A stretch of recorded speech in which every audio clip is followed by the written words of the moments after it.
Welcome to the Nerd Party.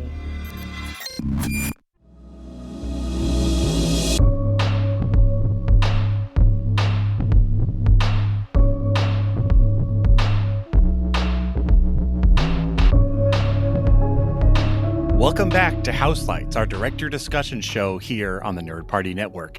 This week, we're starting The Wing of Predator, covering 5 installments of The Legendary Hunter by 5 different directors, each bringing their own take to the growing franchise. I'm Darren Netherlands Moser, and I'm joined again by my friends, minigun operator John Painless Mills and dry shaver by day, Tristan Big Mac Riddell. We're starting with the original, and it's a return to John McTiernan with 1987's Predator. I was really sad we missed this one back when we did McTiernan of the 90s. Like, I really wanted to bump it back just 3 years. That's all I wanted. But we're back to the man, and this is going to be a fun ride. Yes, it is. Thank you for making me the minigun operator. I really feel like that's sort of my calling. Not a big fan of the chewing tobacco or necessarily some of his more colorful metaphors, but still a memorable character. Very memorable. Terrified of Bill Duke. Yes. There's just something about him where it's just something in the eyes where you don't want to cross him. He was perfect for this movie, but there's so many other movies that he's in where you're just like, you could snap me in two if I look at you wrong. I think he's like 6'4". He's massive. He's really tall. All of these men are giants. And they're and then there's Arnold Schwarzenegger. Yeah, Arnold, that's camera tricks, because I have had the good fortune of meeting Arnold Schwarzenegger in person. I was standing right next to him. Sadly, I was serving him as an employee of a toy store, but still I met Arnold Schwarzenegger very, very, very briefly in that moment. Not a very tall man. So that's true. Yeah, sort of like a Dark Knight Rises Tom Hardy camera trickery thing going on here. So, or what is it? Tom Cruise also is not very tall. That is true. That is true. He is not. Special angles. In the jungle, everyone is tall. Something about the light. You got multiple elevations. It works. Yes, it there does. You go. It really He's does. Mac, you're down there. Come over here, but not quite as high as I am. Yes, sir. Okay. Yes. Exactly.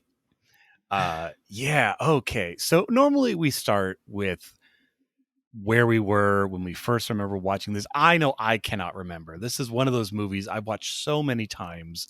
I own.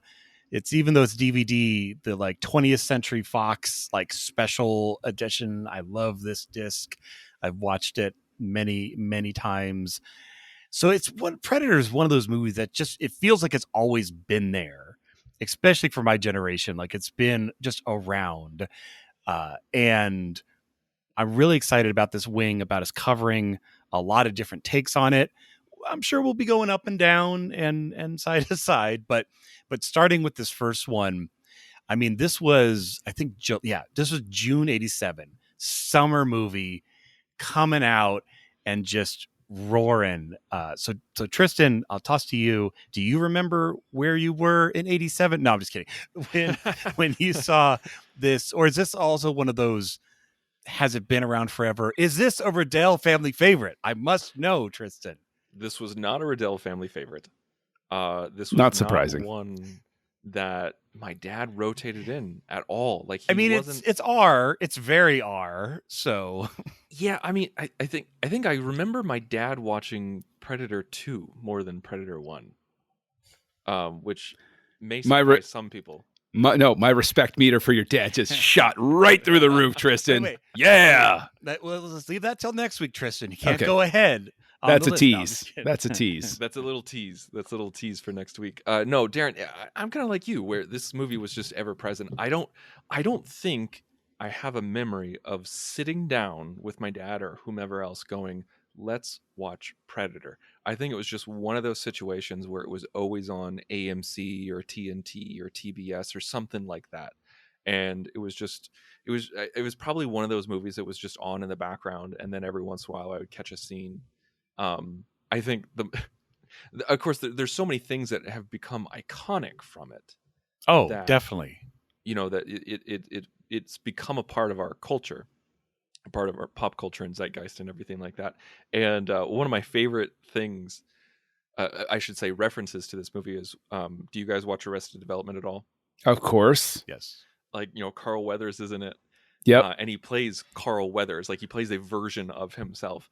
And when they introduce him, the narrator says Carl Weathers is a famous movie star, and they show the clip of him losing his arm. So not Rocky, but losing his arm in Predator. That's Yes. funny. And him just going, ah! Yep. Oh, but I mean, this is one where I know the first time I encountered it was VHS because my brother or a cousin or somebody had the video card and got Predator and was like, "Oh, I've heard so much about this." The same way that like you would, like back then you would encounter Aliens or the Terminator or something like that. Somebody's like, "Oh no, you got to see this. You got to see this." And I remember I have like a vague memory of the minigun scene when Bill Duke freaks out and just like is like deforesting everything just with the minigun. And I remember the moment sitting there and just going, "This is the coolest thing I've ever seen in my life." Like this is such a straightforward, like when I rewatched it this time, I was intending not to rewatch it actually, because this is a movie, like you guys are saying, I've seen it so many times. Right. I have it. It's not a matter of memory, but it's still an enjoyable watch. Oh no, it's a matter of memory for me. Like this is one of those movies that like I can recite, like from, okay, the credits have started and I'm like, okay, we're off to the races. And I just think that this is one of those things where the reason that it is what it is because this is part of that resurgent pulp exploitation, not thinking sort of thing. Like we had movies like this in the 70s, but in the 80s, we had movies like this, but people had learned their lessons from the low budget folk and had said, if you just give me enough to make the Predator look really cool and you let me train somebody how to fire a minigun, I know I can deliver some box office to you guys. And the studio goes, all right. And like that, and this is peak Schwarzenegger. This is top of his game, untouchable. You put his name on a poster and it's like, okay, I'm going to go see this movie. He's the last one to get off the helicopter. Like we see everybody else get off and then he just steps off and you're like, and Arnold, like, and it's just this group is complete. And we'll get into it a little later with the characters, because while it is simple, they actually have some dimension to them. Like, there's moments where Mac is really sad about his friend dying, the first to die, with what is it? Always want to call him Painless, but I know that's not his name. It's Blaine. Blaine. Jesse Please, Ventura. Blaine. So, but, and while I won't say this is, it's not Finding Forrester or like highbrow, like writing technique, there's still people. And for the moment, the brief moment, gosh, this movie is under 2 hours, that we get each of these characters as they die off is, I think, one of the highlights of this film. But Tristan, who is your favorite Marine character? Or Marine Brave? I'm not sure exactly what this platoon is, but the guy with the boots. Well, for me, this and it could be we could add the best lines. It could be you just loved his look. It could just be Mac because you're scared of him. It could be any of that. I think that's the thing, is that I think it's just Arnold. I think it's okay. Dutch. For me, I don't want to say this so that you guys hate me, but I didn't really get on board with this movie until Arnold and Predator were mano a mano. Okay. So like the third act, basically. Yeah, like I wasn't really like, okay, let's freaking go, until it was Arnold running around the jungle, creating traps, and and then that moment when Predator is standing on that, what is like in real life a concrete tree. And then there's just like just bombs and fire going off all around him, and it's an extreme wide shot, and he's just standing there epic as the jungle is exploding around him. I'm like that's the moment.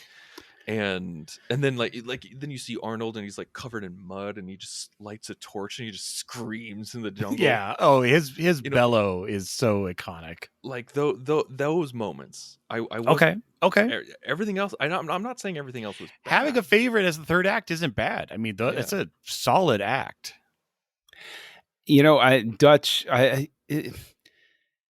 Look, as much as the character, like, okay, every character in here except Dutch, this basically follows like horror movie rules, where the people that are going to die have to be jerk faces to a certain extent. They have to be inconsiderate. They have to be, whatever type of appellation you want to give them. They're not nice people. These are not people that you want. Like, everybody on this helicopter would have been in prison had they not gone into the military, basically.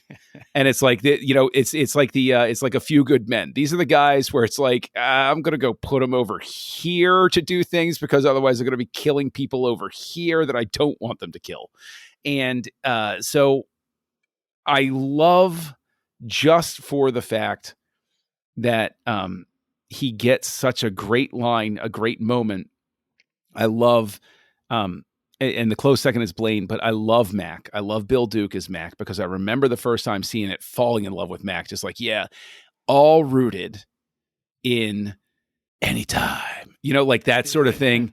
But then when he's running up, he's lost his mind. He's gone completely nuts. And he's off for vengeance, and he's running up the hill, and he's running out of breath. And he's going, "Gotta have me some fun. Gotta have me some fun."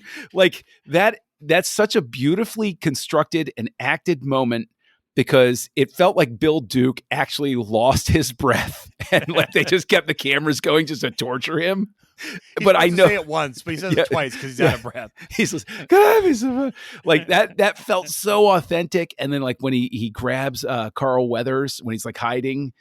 And he sees the predator and he's just like looking out and he points.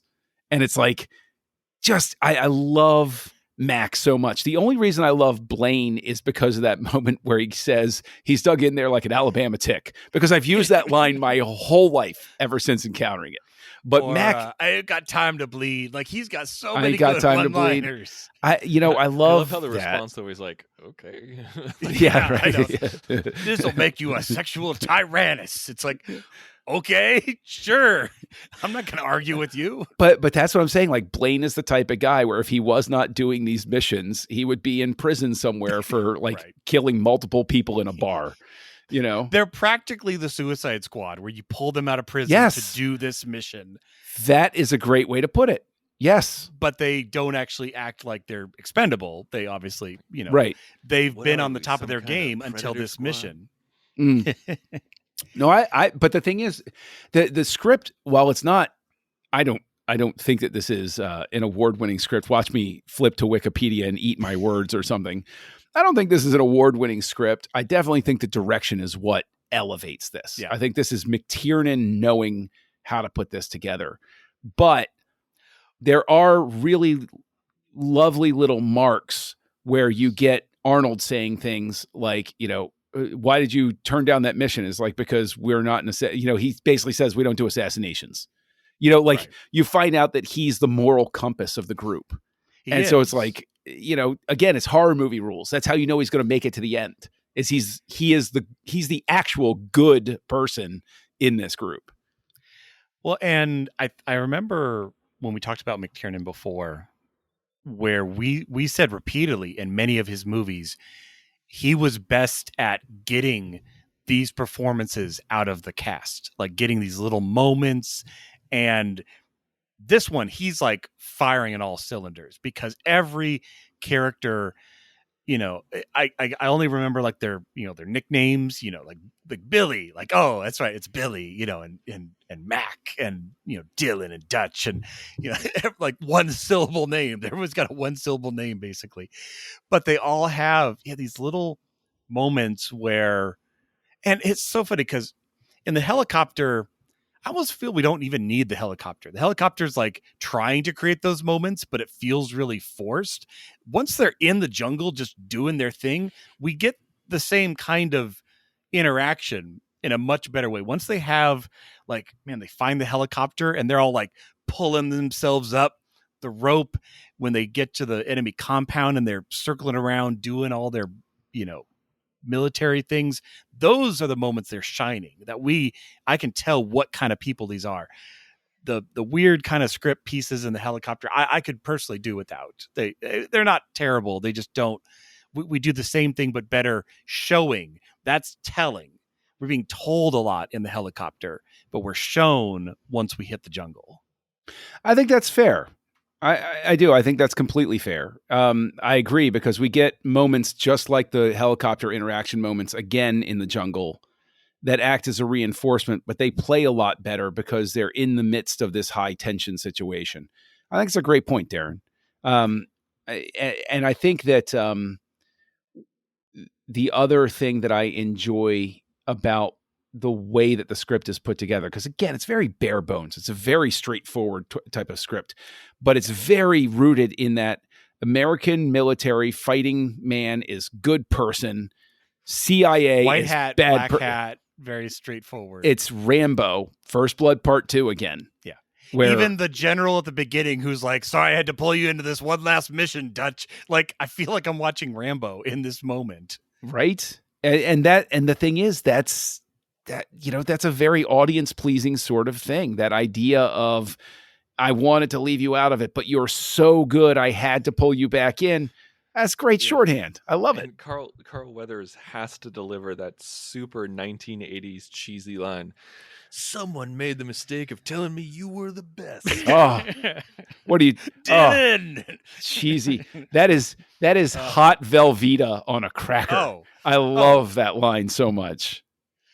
And it's so funny because this is like, if you bell curve these kind of movies, you guys are right. We're right at the peak of it, because as we moved into the 90s and especially 2000, the movie of these types of characters became much more about, like, what are they thinking? How do they live with themselves after the mission? Like, we don't care about any of that right now. We just want them to, take names and kick butt and try to, and then, there's this mysterious, again, they don't go straight about saying an alien. They say no man. And, it's like you said, John, there are a lot of horror tropes in this movie.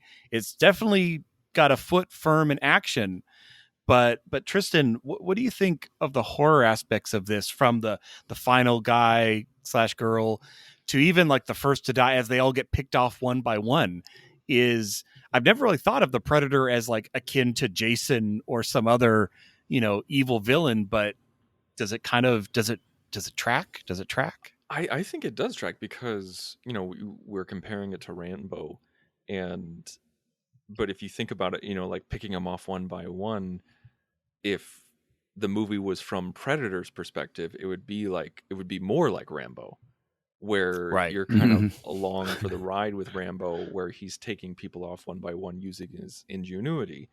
And with this one, it's, superior technology, picking off people one by one and then ripping out their spines. Takes them a long time to figure out, maybe he's up in the trees. It's like they can't even fathom someone isn't standing on the ground right in front of them, because that's their whole plan, is just shoot whatever's on the ground in front of them. Well, it's really high up in the trees, and people don't go up there usually. That's true. Up high for helicopter. But to answer your question, I think it does, because we don't often see horror movies like this in the jungles.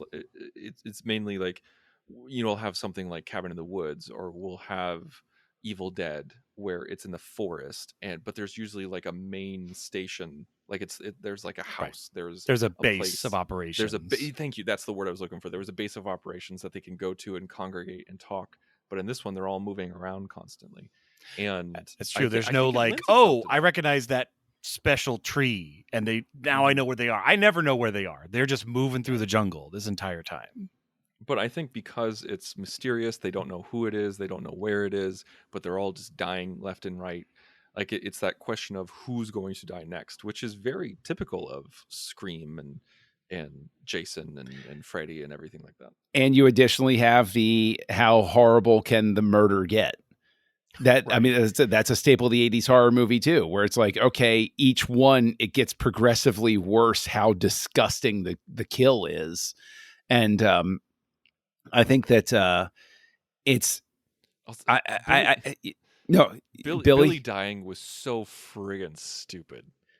Oh no, but even that in and of itself is a trope. You know that. Right. Like you got to have the guy that like Off-screen, all you hear is the cry. Yeah. Yeah, it's just like you think, but I think the problem is that they were saving the mano a mano for Arnold at the end. Right. And we all knew that's what was going to happen. But then you have Billy who walks out. He's not listening to Arnold, but like I did like that they showed Mac or Dutch, excuse me, where they showed Dutch and he said, he's like, "Billy, come on."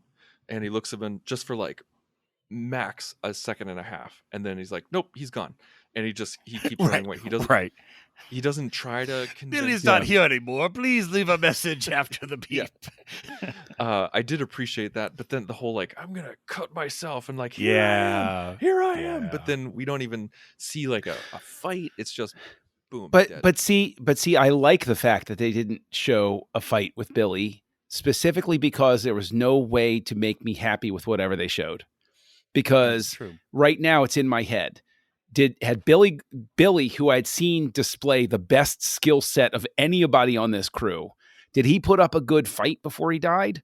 Or did the Predator, had he like gone completely out of his mind and the Predator just made easy work of him? I'm not happy there. And if I see him fight the Predator really long and hard, then it does diminish from Arnold. So I like the fact that it's just stuck in my brain as to, did he give what for a couple of seconds, or was he just paralyzed by fear? Like, was he like Mac, where he thought he was going to get him, and the Predator was like, "Yeah, okay, you're not really sport for me. I'm going to brush you aside." That's one of the cool parts about these characters is they're like the best of the best. Like you said, like someone told me you were the best. Where as they all start to kind of lose it because they're like, we have the upper hand in all, in weaponry, in tactics, in fire, and in teamwork. And we're like getting our butts kicked. Like, and you can see them all slowly start to, I mean, Mac is kind of the first to go when Blaine is killed and he loses his friend who you can, and he even mentions like, you and I walked out of that firefight that one time. It was just you and I, not a scratch on us. You can tell he's like, these guys are not used to losing. And so they're really trying to compensate and figure out what is going on. So, all right. So let's switch to music for a moment. Cause sometimes music gets the short stick on Houselights. We don't mean it. Director podcast, not a music podcast, but obviously still part of the film. So we have Alan Silvestri back again, creating a great score to, you have, the iconic, like, the beats, you have the drums, when you're panning around in the general, like the dun, dun, dun, dun, dun. I'm not going to do examples of all the music because nobody came to listen to that, but you guys know what I mean. Like this is a great score, even into the curtain call credits. I love curtain call credits, guys. When that first came up, this is like one of the best curtain call credits. It's just me. I know it's a meme. I know it's a meme. It is a great curtain call credits, but the thing that will always be under my skin, and it's been under my skin ever since I noticed it, however many years ago, where it's like, was Arnold just? He goes, "Hey Arnold, we want to get some extra footage just so that we can put it in the credits." "No, I'm leaving."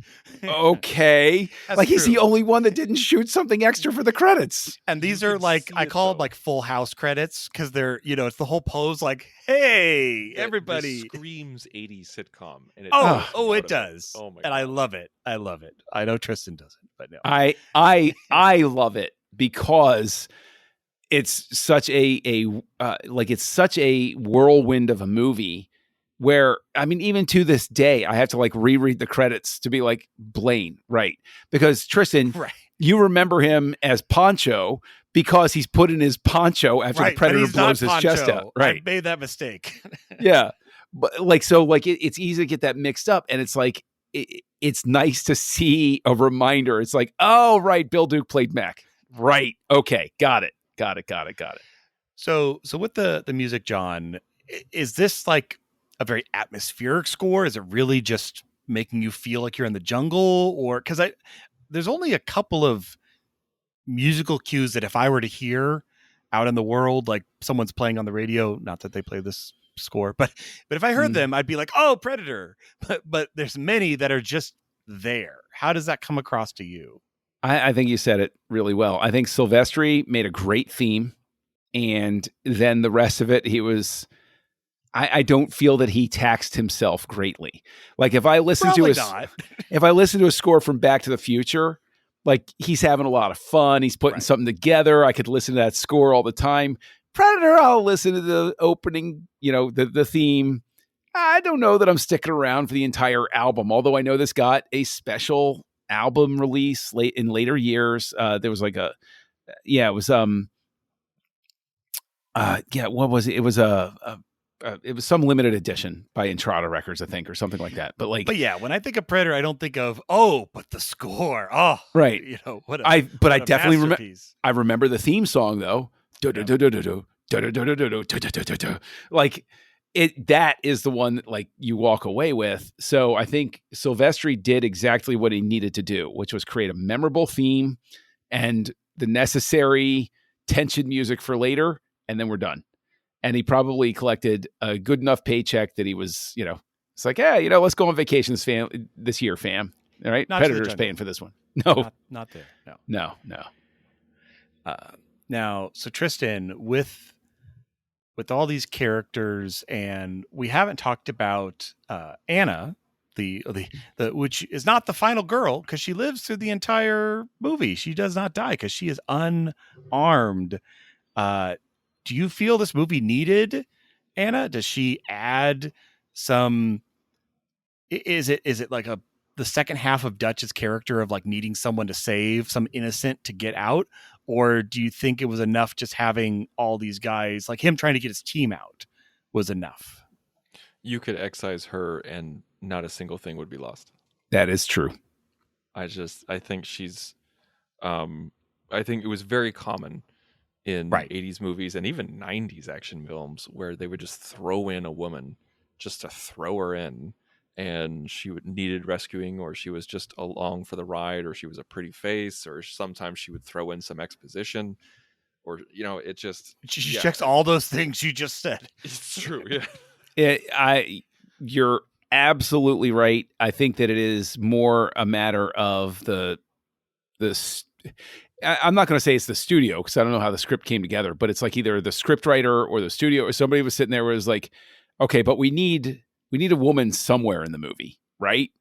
And it's like, that's the type of character this feels like, where it's like, how can we write a woman into this? This is a group of military guys going out in the middle of the jungle and they encounter an alien after, basically, having a mission go sideways where they're fighting a bunch of gorillas in the jungle. How do we get someone like she's even the only woman in the camp? It's like, okay, sure. So I agree. I mean, half the time, and the thing is, it's not the actress's fault. I think she does fine with what she's given. Yeah. Definitely. It's the role. It's not her. Like she's a poor actress or delivered the lines poorly or anything like that. It was just story-wise, she just wasn't needed. Yeah.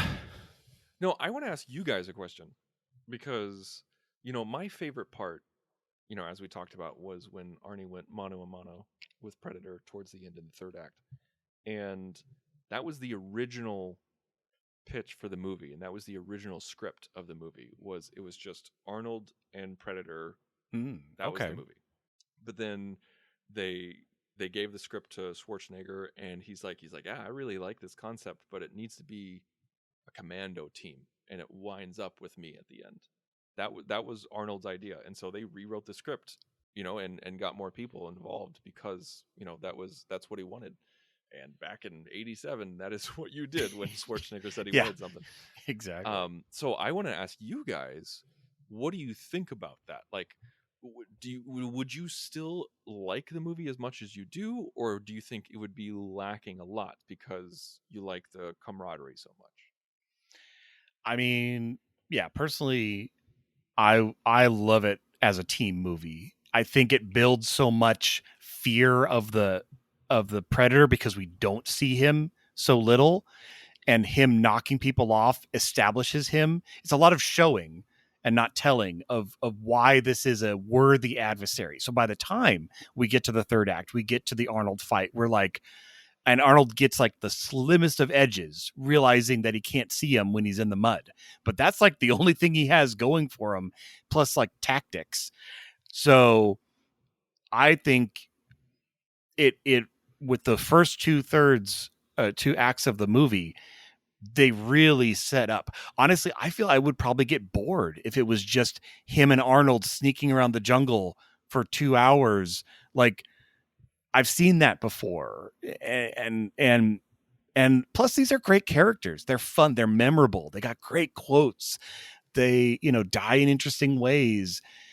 But especially since it really sets up that last act, I can't even imagine this as a solo, Arnold versus Predator movie. But what do you think, John? Oh, I agree with you. I think that having it be a team movie at first allows it to do that gear shift where if you haven't really watched, we talked about this with Before Midnight, where movies are constructed as if marketing doesn't exist. But if you're in this and if you haven't seen the Predator prior to this, if you haven't seen the design, which I hadn't, you heard about how cool it was, but you didn't see it until you watched the movie. Like, it was the ultimate thing where it's like, you got to watch the movie to see the thing. It's like, okay, fine. And I think that also what's great about it, and this is where I will give the script a lot of credit, is the fact that it by going through this and giving it time, it helps establish that the Predator is not just a wanton killing machine, that it is like it's an alien culture with lack of a better word, like an ethics about how it does what it does. Arnold piecing together, don't pick up the gun. Oh, he only goes after this type of thing. Oh, I figured out if I'm covered in mud, he can't see me. It gives the opportunity for all of those things while at the same time allowing us to see Arnold be the smartest of the bunch, and he's the good person. So therefore, we get to see the Predator take all of these people out, so we know what Arnold is actually up against without it being a constant like, oh, look, it has a this. Oh, look, it has a ray gun. Oh, look, it has scanning. It can lay all of that out so that you understand what Arnold's up against when it finally gets to be the one-on-one combat. I love that they didn't have Arnold hold his own in a fist fight against Predator. Like, he was woefully Outmatched. Thank you. He was completely and utterly outmatched. There was no amount of punches or sheer, like, because you know how hard it was in '87 to resist that. Arnold Schwarzenegger just got so angry. He reached down in his soul and got all of his strength into one chi punch and just like knocked the Predator on his butt. How hard that had to have been in the late '80s, and I admire them for not doing that, where he had to use his wits. And admire Arnold for the fact that most action stars would have been perfectly comfortable and possibly even insisted on that. But just like his other changes with the script, being smart enough to say, no, we need to go a different way with this. I think there's one pretty well-known action star whose movies we've referenced a couple of times who would have insisted that he get a few punches in. Probably so. That's the thing. You survive the Predator. You don't beat the Predator. You survive the encounter. Now, John, I wanted to ask you, because on this rewatch, I always forget there's a shot of space and a spaceship at the very beginning of this movie. Right? Mm-hmm. Right. I 100% always forget that that's there. So this has to do, it makes me think a lot of The Thing, where there's an alien component to it. But this movie, I think, and I've said it before, does a really good job of showing and not telling. We don't get a huge, like, we don't see the ship land and then one Predator talks to another Predator saying, good luck on your hunting trip, XO5. Be sure you take these 5 key pieces of weaponry with like, God, that would have been B movie, alien movie, terrible. But instead we get just this little hint of like, what is that? What? I can't even see it. It's like this big in the frame. And then we don't see the predator, but see him. Like there's so much of this movie takes place in broad daylight and we barely see the predator. So my question to you, John, is this really one of the best show and not tells of how they introduce an extraterrestrial character in cinema? It's a very specific, weird question, but feel free to expand. No, this is definitely up there because it like if you encountered the predator just on its own without that little tiny introduction at the very beginning, you'd be like, where the hell did this thing come from? What's going on? What's happening? Good point. But it's like deep in the jungle, no man has ever seen it, but it's always been right. Here. It's not alien. Right. Is this evil Harry and the Hendersons or something like that? Like what's going on? Right. Like, which was played by the same guy. Isn't that mind bending? That's crazy. Like talk about range. Now picturing Harry put like the mask on. Yeah. Right. But yeah, I mean, you know, having the ship go and having it deposit another thing, right, like even a landing pod or something. You could sit there and like look at that and be like, oh, so is this like he booked a tour line for like going on safari? Like, is there some sort of like complex retail operation going on over there? Or is this like Klingons where it's like everybody does this thing to become a thing? His digital ear tag, he can only tag a dozen humans and then he's got to get pulled out. Right. Conservation of Earth. Is it like some sort of like wild contest that like, you know, they drop off a bunch of people and whoever collects the most trophies from the planet they're dropped on, like can just show up very like trophy focused. That'd be kind of cool. But that's the thing. If you don't watch know. Alien versus Predator, it answers a lot of those questions. But then I'd have to watch Alien versus Predator, and that's a problem. That's true. But before we got to Alien versus Predator, I love the fact that this movie begs questions. You're given a lot of information, but not the whole picture. So yeah, it's like, where did he come from? Is this normal? We're told it's happened before from Anna, and only on the hottest of summers, hottest of days, which we'll delve into a little bit with Predator 2. But yeah, I think again, great world building, especially around the villain, or I would even just say antagonist. It's not a villain, really. It's the opposing force that our characters are up against. No, I think we can call it. He murders a lot of Okay, people. Fine. He's a villain. Gruesomely. Villain. But look, in his species, it's no big culture, deal. Tristan. We have the Predator. We have our third act. We have our second act. Let's talk just for a little bit as we're rounding third about the effects. So this movie was an $18 million budget with a $98 million return. So it made bank in 87. And I think a lot of that went into, it's obviously on location. You're actually in the jungle. This isn't the volume. And so with all of this, when I think of effects, I think of kind of two camps. You have all of the explosions and bullets and like physically shooting guns effects that you have to accommodate. Squibs, so many squibs.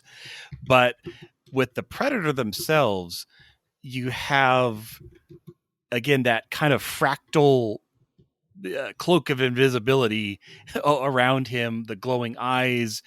And they play that so many times. You guys mentioned it, the one shot where Mac says, "I see him." And I'll be darned, like, there's one shot where he's looking around, like it's like a panning shot, and I see him about 2/3 of the pan, but I'm almost not sure I do see him. Like, it is so well camouflaged, and that just makes it even the more terrifying because it could be standing right in front of you and you don't see it.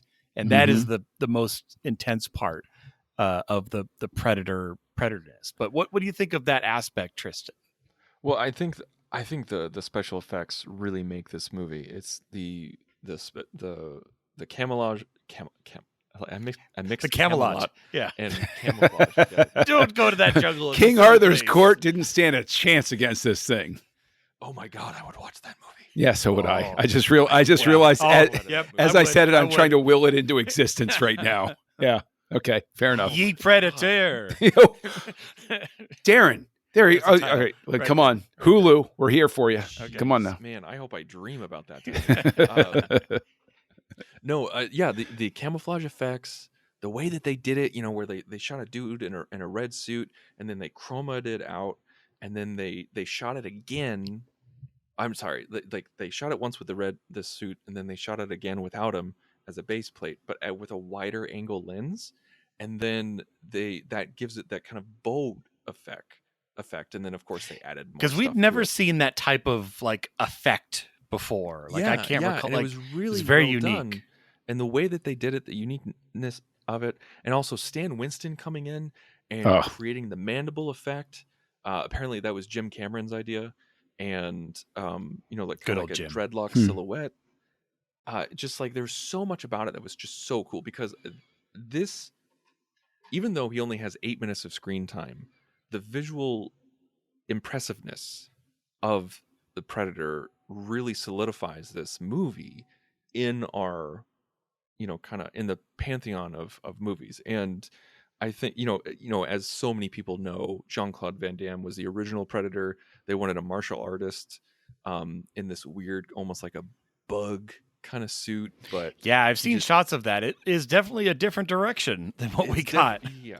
I don't think didn't- Predator goes on to the success that it has had, nor does it become a cornerstone of American cinema with that effect. No. What No, is it- that you know- camouflage blur doing splits between those two trees? Yes. Apparently, like Jean-Claude Van Damme was just like an absolute pain to work with because he couldn't move in the suit. Like he's like, you hired a martial artist, but I cannot move in the suit. And he said that it was so hot that he would pass out and he would complain constantly. And they're like, get rid of him. I'm It makes I'm me think kind of with JCVD RoboCop. on this one. Where he learned a whole bunch of like choreography and motion, and then they put him in the suit, and he's like, "Well, I have to relearn all of that because it completely changes the performance." Mhm. Right. And it was Arnold's idea to bring Stan Winston in. Because they kicked him, they had to reshoot all the Predator stuff. And then Schwarzenegger said, like, call Stan Winston, see what he can do. And that's what he came up with. And that phone call is what made this movie. You know, and this is where I know how this is going to sound. I promise you it's not old man yelling at cloud sort of thing. But in the era of CG, which we're in now, they wouldn't have gone to that trouble. They would have been like, well, we'll just fix it in post. And it would have been a good enough, quote unquote, air quotes, folks, for those just listening at home, effect where they would have said it's good enough to get there. Whereas Just make the Seven Dwarves digital. It's fine. right. Whereas the whole payoff of seeing the Predator take off his mask and that face, which instantly became burned into a generation's visual, like their memory cortex. I can see the Predator in my dreams completely because that is slaughtering King Arthur. Yeah, right. Exactly. Listen to me. No, but he's trapped in an office building with Bruce Willis. But it's and then seeing his mouth open up and everything. I'm not saying, oh, digital effects. I'm just saying that the fact that they stopped and they didn't say, we'll just fix it in post. They didn't exist in that era where they said, oh, yeah, we got to totally retool this thing from the bottom up. Get the best person you can afford right now to come in and fix this for us. That's that 8 minutes, as you pointed out, that is key to what this movie has become over time. Without that is not what this movie is at all. It's almost like Jaws, if you Yeah. think about it. Yeah. Which Spielberg always talks about how the editing is what made Jaws. John, I have a question for you. You're a big Peter Cullen fan. Yes, I am. Why, yes, I am. Was he needed in this? Okay, now listen here. Yes, he was. He was completely, because only Peter Cullen is going to give the gusto coming off of the Transformers the movie in 1986. I mean, Optimus Prime was dead when this movie came out, so it was very key. Mr. Cullen gives a vocalization that I think really played into the fact that I didn't know he was in the movie until many years later and watched the credits. So okay, I'm going back on my own inference.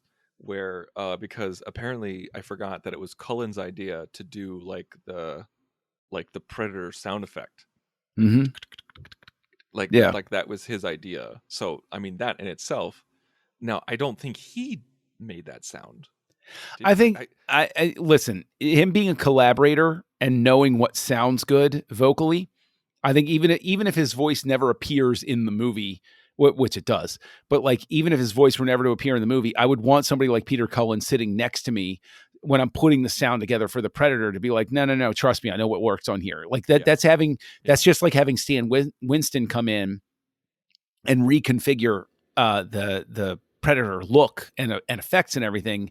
Like that's key. But the thing is, you mentioned editing a minute ago, and the editing includes, it's two different editors. And this is where is this like screenwriters where ampersand would have meant they work together, right? Or no, But comma means but the word and means somebody worked on it and then somebody else came in. Is that so I'm reading that right in the credits? I think so. I think that's usually how it goes. Yes. Because Link, John F. Link, he works with McTiernan on Die Hard the next year. And Helfrich, I'm not terribly familiar, except for the fact that he had worked on Rambo First Blood Part 2. Do you think, I don't know enough about, do you guys know anything where it's like, did they bring him in because they were like, oh, how can you tighten up jungle action scenes? Get the guy who did Rambo First Blood Part 2. Jungle action scenes? Yeah. Bring him in. He can do this. Give it to Mark. Yeah. I don't know. I don't know enough of his work, but this is all, I mean, this is one of those movies that had to be made in late 80s. Like, or it's being killed by committee as everybody puts their fingers into it. Or so you have like your big action, you have your solid star, you have Arnold, who's calling the shots, making things happen. I mean, one thing I wanted to mention, you talked about the third act being your favorite, Tristan. Really, you have to nail the reveal of the Predator. Oh yeah. I mean, you talked, John, about how amazing it was when he takes off the mask and we see him for the full frame, full right in front of us, because it's been so much cat and mouse of like, oh, what is this guy? What is he doing? What's his deal? That I could totally see many other movies that have done the villain that we see at the very end where they don't pull that off. And you're like, oh, I kind of hyped it up a little more in my head, and now I'm kind of disappointed. Not the case in this at all, where I think we were all, it became on the lineup of, Terminator, Predator, Alien, Xenomorph, like those are the big three of this era for a long time. But yeah, so just saying that you had to stick the landing. Because otherwise it just is not as memorable. You have to have that moment where they're duking it out. You absolutely do. And I think that, again, this is not something that's so well written that you're like, oh, anybody could have directed this. This needed somebody like McTiernan to make it work. You need somebody that knows who to bring in, that knows how to put it together, and knows how to get to be like that. That is three different skill sets that you need. But what I'm going to do as well is I'm going to heap praise on Lawrence Gordon and Joel Silver, the two names on the producers that I know. Oh, definitely. Because those are the people Tristan loves to say, and I love to make fun of him, but this is a very loving thing. The producer wins the award for Best Picture. And Silver and Gordon, they're not producing this being like, we're going to win Best Picture. They're producing this to say, how do I make money at this? And they know, okay. We have Arnold Schwarzenegger. Don't drop the bag. Right. Keep the train going. Is John free? Oh, Silvestri. All right. Can we afford Silvestri? Yeah, it won't be his best work. Yeah. Okay. Buy him. Get him on set. Like that sort of thing. And it's, so the production team is smart enough to know the crew to assemble and the actors to get to make this work. And what makes this transcend, this could very easily be a movie like a Roadhouse, where you look at it and you say, oh, this is a guilty pleasure. I get it. It kind of sucks, but I love it anyway. And instead becomes, get to the chopper. Like people know the quotes from this movie. Okay. Speaking of which, all right. So I did improv in college for years. I think 3 years, and I loved it. Had a great time. But there was one guy who was a devout fan of our troupe, and he came to every single show. Every single show he came to. Now we traveled all over and performed, but every local show he came to. And whenever we asked the audience for a suggestion of, like, hey, yell something out that, like we can work with, something like that. The improv troops do it all the time. This one guy, without fail, would say, get to the chopper every single time. He's a real American hero. And I would like to salute his contribution to your improv troupe. That's a beautiful thing. But that speaks to the fact that, like, that is a line. As soon as he said it, everybody in that blast radius of his voice went, oh yeah, Arnold in Predator. Like, it's that easy a reference. Of the Arnold quotes. You might as well, Really Apparently, is. you might as well say, Arnold's favorite. really? Yeah. You might as well say, but wait, does he ever say, I'll be back in this one? I don't think he does. I don't think so. That makes it It says, unique. stick around. Yeah. Yes. Oh yeah. Feels Arnold's- right out of Last Action Hero level of cheese. Arnold's script doctoring had definitely come into play by this point with stick around, or when he kicks in the door, knock, knock, and fires like that. That is definitely Arnold had his person on set that was like, okay, tell me what I can say that's going to stick around. It's like, This okay. was right after Commando, I think, which... Ugh. Yeah, so Ugh. he's right at the top. Well, I looked it up because I was curious. So this lost Best Visual Effects at the Academy, but it lost to Inner Space, which I think knocked it out of the park because of, especially like the not just the inside shots, but they also had the baby you saw inside. So like I think everyone was just losing their minds over that shot. And then I think also there was a special achievement for sound effects that went to RoboCop. So 87 is a tough year, guys. It's a real tough crowd to try to carve out your sci-fi movie for sure. It is, but and what's crazy is that this, my God. So RoboCop and this came out the same year. Like, listen, guys. I'm true Gen X. I belong to both the 80s and the 90s, right? I'm the chosen one of the generation, and I got to tell you, no era of film can touch, like, because the producers like Gordon and Silver were still hiring the people and saying, I don't care, make it happen. I'm going to stay out of the way. And I'm going to make sure you got what you need to make this go, as opposed to, okay, let's feed this into chat. Best. Well, How do we figure this out? The board feeds something into Chat GPT and then a focus group and then says, you're going to make a movie, but these are the restrictions you have on you. You get a Predator in a time period where people back off and they say, we've got a script, we've got a star, we trust them both. What else do you need to make this happen? That is why Predator happens. That's why RoboCop happens. And that's why, as you get older, you get to that stage where it's like, well, where are the movies like this? And you get the one camp that's like, it's because people are too sensitive. It's like, no, it's because it's boards that don't know what the hell they're doing, that didn't come up through entertainment, that don't, this movie gets greenlit, this movie gets made because it's schlock, but they know that the best way to make money is to hire the best people and trust them to make the best thing that they can and get the hell out of the way and let it happen. That's how a great movie gets made. And they give it to their buddy McTiernan and they're like, you do your stuff. And then he just starts to write checks because Predator, Die Hard. After this, he did Die Hard. Die Hard, and then Red October. Hunt for Red October. That is boom, boom, boom. That is 3 incredible films in a row that, like, it's untouchable. Like, good Lord. I do like that you brought up that we really shouldn't downplay the influence that that McTiernan has in getting a project like this done, even after having to reshoot the main antagonist. It's just it, as we've said so many. You guys really need to go to the nerdparty.com, check out the Houselights link, and go to the House of McTiernan, because That's episode 68 through 73. Yeah, we constantly talk about him and how he brings people together. Like, he is a worker. Like, he is the person who you get to get things done.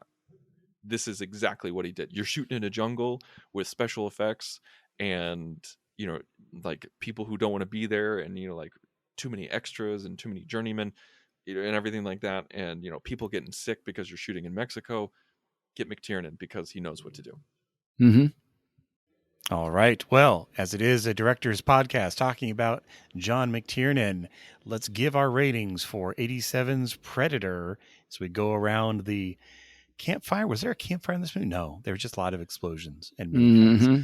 I'm going to go first. I'm to shock of everyone giving it a 5. I love this movie. This is, and I think justifyingly so. Like, there's a lot of great things about it. Memorable. I love me a quotable movie.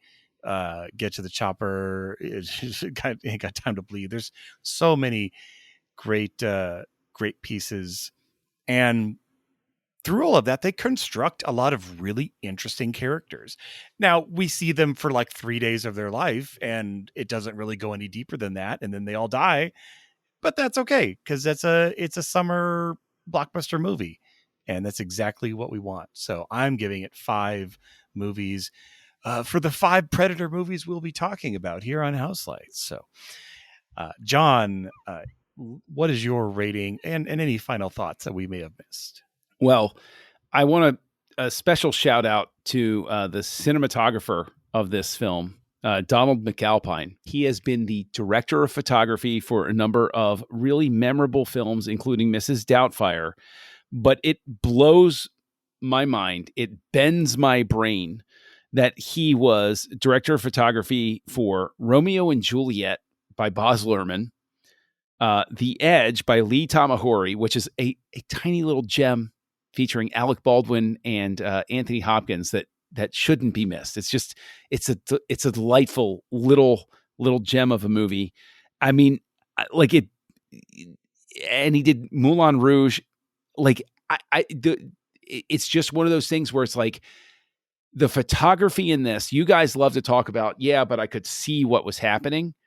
He's shooting in the jungle, and this is one of those movies that's textbook. This lighting doesn't exist in nature, but he's doing it because I can see what is happening. And he's doing it in that movie way where I'm like, okay, that's fine. Yeah, sure. I'll buy it. It's a full moon, John. Right. It's a full moon. Full moon for 3 days straight. Every absolutely night. No cloud cover. But you can, he shot Clear and Present Danger. Yep. As well. And you can, I love he comes back to the jungle in Clear and Present Danger, and I always kind of giggle to myself because there's a few things here and there where you can see the cinematographer's touch between those two movies. Mm-hmm. And I got to tell you, there's a part of me that thinks of, I think it was Pauline Kael's review, or it might have been Janet Maslin's, of Die Hard the next year, which always stuck with me as a kid because I remember reading it, and the one-line review was trash but extremely exciting. And I think that kind of applies here to Predator as well. This is not a tremendously well-written script. This is not highbrow art, but it is 5-star lowbrow art. There is a part of me that wants to nitpick the crap out of it. And like you're saying, Darren, the helicopter scene you could do without. The female character, to your point, Tristan, I forget she's in it half the time. But this is, the whole is greater than the sum of its parts. So it's 5 stars, but I fully acknowledge that I should give it fewer than that, but I can't. I'm like physically incapable of giving you less, it less. John, if you did. So I just get, and as much as I would love to bait that reaction from you, I can't go lower than 5. Although I know full well that there are other movies constructed arguably as well as this that I will just curb stomp into oblivion and give like 2.5 or 3 stars. Oh, yeah. But this one, I can't divorce the impact over time. It's 5. You don't have to defend the 5-star system. It has been proven to be the best system ever devised for rating films. There were rumors at one time that there was a 4-star limit, but that's crazy. I don't know how you could stop at 4. Who would have to be able to put one right in the middle, John? Yeah, right exactly. In the middle. Right. All right. Tristan, final thoughts and your rating of 87 Predator. So I think this movie is really exciting. I think that, to me, like as I said before, I don't really get on board until the third act. John, I think I'm falling a little bit more in the camp that you wanted to be in, where like I can nitpick more because I wasn't raised on this movie. I was always aware of it. It was ever present. I've seen it before, but it wasn't like a cornerstone of me growing up. But like I wanted to kind of, as I'm watching it again, as an adult, I was like, this is kind of like a 3.5-star film to me. But then once we get to Arnold screaming into the void, with his torch, I'm like, okay, this elevates the movie up. And then like we see the Predator open up, like that in itself. I think you got to give this movie credit for what it did and what it brought to the genre and what it brought to what is now a huge franchise. And so I'm giving it 4 stars. Fair. For, I think, a really, really solid third act, but with a lot of things that you can nitpick that came previously. And also, like the special effects, the visual effects and everything like that. Like that's 5-star work. Like basically it's like the third act is 5 stars, but the rest of the movie is less, and so I'm giving it an average of 4. You know what? I'm going to go ahead. That's fair. I'm going to go ahead and drop to a 4 because you're right. I can't intellectually defend the 5. You're so right. I even acknowledge like the helicopter scene's not necessary. The female character isn't necessarily integral. I'm going to drop it to a 4 to match. John, Tristan I made you the minigun operator. I made you painless John Mills, and you're not acting like it. And you're being swayed by Tristan's talk. Your joy is the jungle, right. And I just opened up with my minigun and clear cut it. So there you go. No, it's I totally get it, and yeah, we talked a lot of praise on this. There was very little that we nitpicked, but it is also an 87 action movie in the jungle. Like it's exactly what it is, and it's no highbrow. Like you said it best, John. 5-star lowbrow art, to be sure. All right. Well, that wraps us up for Predator. As we enter the wing of Predator next week, we're going to Predator 2 from 1990, directed by Stephen Hopkins, here on Houselights. Join the revolution. Join the Nerd Party.